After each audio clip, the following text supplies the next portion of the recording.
நாம் இன்றைக்கி பார்க்க போகிற ரெசிபி ஒரு ஸ்நாக்ஸ் ரெசிபி கேரமல் பாப்கார்ன் பார்க்க போகிறோம். ஜஸ்ட் 2 மினிட்ஸில் இந்த கேரமல் பாப்கார்னை நம்ம ரெடி பண்ணிடலாம்.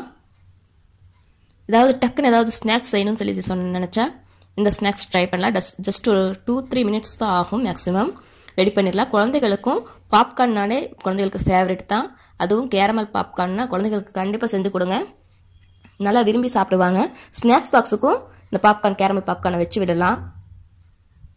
இப்போ வாங்க கேரமல் பாப்கார்ன் எப்படி செய்யலாம்னு பார்க்கலாம். அஸ்ஸலாமு அலைக்கும், வெல்கம் டு ரியா சமையல்.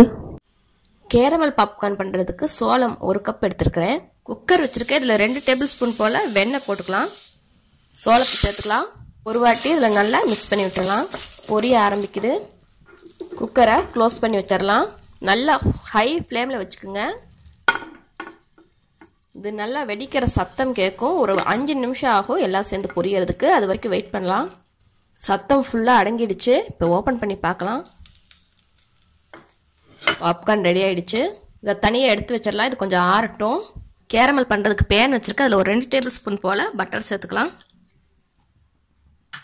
1 கப் சோளத்துக்கு 2 கப்பு சர்க்கரை சேர்த்துக்கலாம். சர்க்கரை நல்லா கரைஞ்சி கேரமல் ஆகணும்.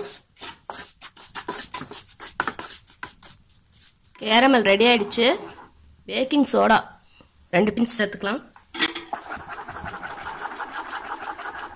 வெனிலா எசன்ஸ் சேர்த்துக்கலாம். இதில் இந்த பாப்கார்ன்ஸை போட்டுடலாம். எல்லாத்தோடையும் சேர்த்து நல்லா மிக்ஸ் பண்ணி விட்டுறலாம். சப்ஸ்கிரைப் பண்ணுங்க, அப்படியே பக்கத்தில் இருக்க பெல் சிம்பிளையும் கிளிக் பண்ணிடுங்க. நல்லா மிக்ஸ் பண்ணி விட்டாச்சு. ஒரு ட்ரேல பேக்கிங் பேப்பர் வச்சுருக்கிறேன். இந்த பாப்கார்ன்ஸை இதில் போட்டுடலாம். அப்படியே ஸ்ப்ரெட் பண்ணி விட்டுறலாம். இது நல்லா ஆறட்டும். நல்லா ஆறிடுச்சு. இப்போ ஒன்று ஒன்றா தனித்தனியாக உதுத்து எடுத்துக்கலாம். பாருங்கள், ஆறுனதுக்கப்புறம் இப்படி உதுத்தா அப்படி உதுக்கிறதுக்கு வந்துடும். டேஸ்டியான கேரமல் பாப்கார்ன் ரெடி.